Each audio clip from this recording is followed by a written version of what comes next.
Well, how was that $300 cigar?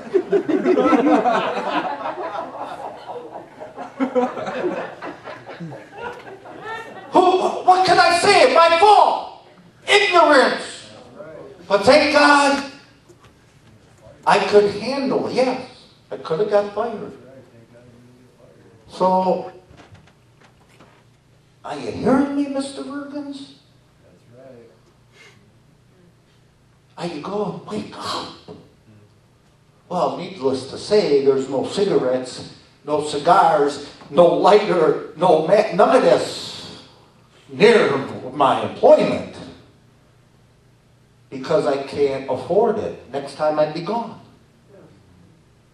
So my wife, I find out she's praying that God knocks the cigars out of me.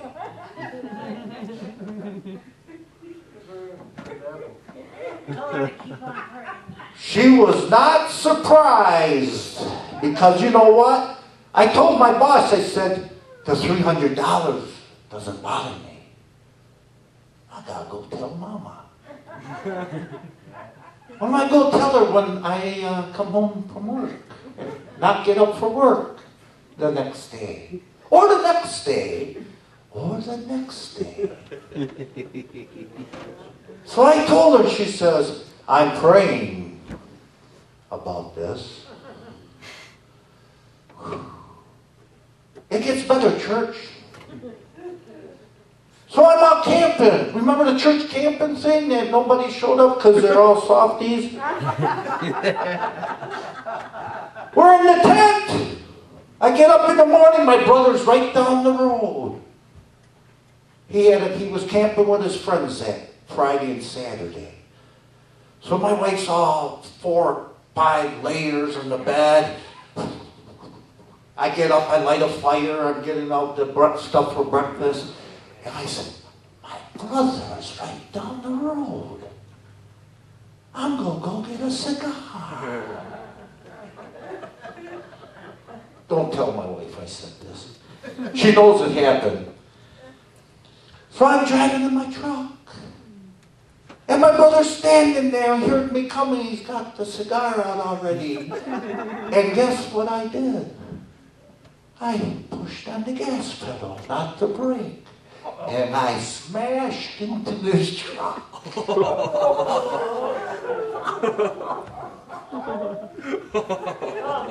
me a cigar! I'm in the process of paying for this one. It's in the garage right now, $1,500. And so my brother, after he calmed down a couple days later, he goes, you went from a $300 cigar to a $1,500. I was like, oh.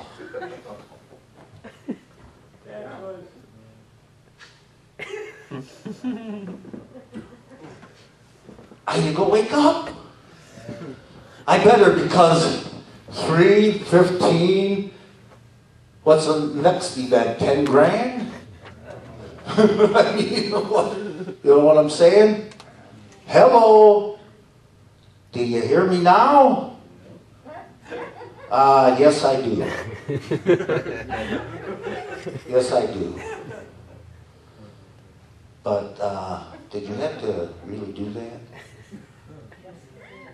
Did you really have to have the cigar to where my wife says, oh, there was a cigar involved in this?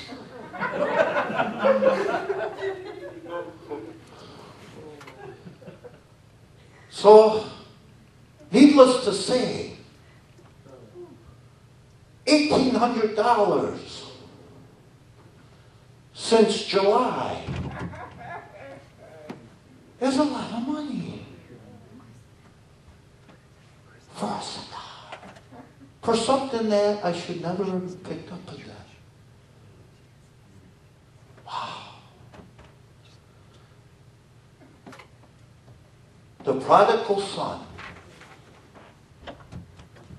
You know, the prodigal son, and I never heard a sermon on the other son, but you know, the other son got his inheritance also. Because it said, and he distributed his inheritance to them, to both of them. They got their money, whatever it was. But the foolish one said, oh man, I'm finally 21. I finally got a job. I got my own car. I can go out there.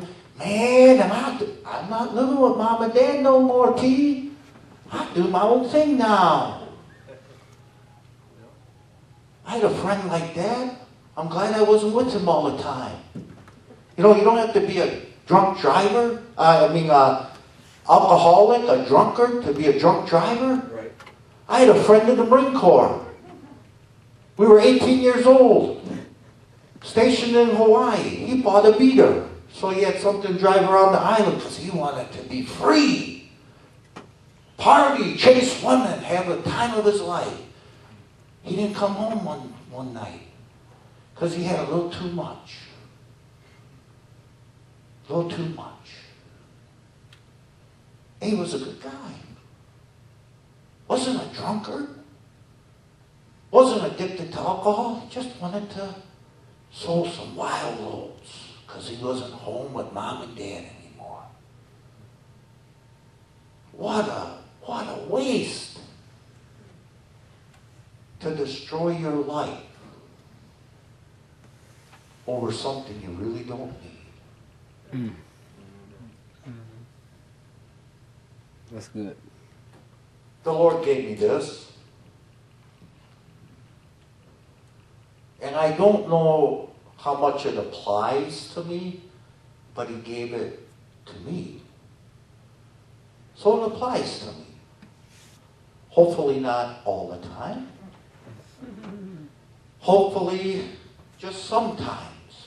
But if you need to have something before you can act normal, something's wrong. If I can't wake up in the morning and be a Christian before I have 3 cups of coffee, I have 3 cups of coffee, Pastor Lee. Oh, you're getting to me, man. Toby, that's not much, neither. You're middling now, brother. So I have 3 cups of coffee, and then I get in my truck on the way to work. And then I'm normal? Something's wrong. I had the pleasure of meeting somebody in the morning, and we had a situation. So I figured, there they are. They're just walking in. I'm done. I have no. So I tried to talk to this person. And they go, you shouldn't be talking to me until I have my coffee, because I'm not civil. I'm like, I know I shouldn't be talking to you even when you have coffee. I'm out of here. And I'm like, wow. But church, as a man of God, if I can't treat you with the love of Christ and treat you the same way before coffee or after coffee, or if that cigar makes me finally love you, something's wrong. Yeah. Because Christ lives in me, and He lives through me, whether I'm having coffee or not. That's right. What kind of a testimony is that? If somebody sees me, I come in and look at that blankety blank. Man, don't even go near Curt in the morning. And then at 9 o'clock they see me, say, man, you're the nicest guy I ever met. Well, it's pretty bad that I'm the nicest guy you ever met.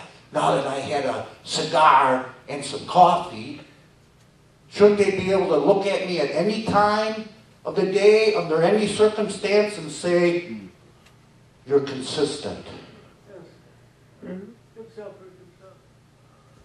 your values, your love,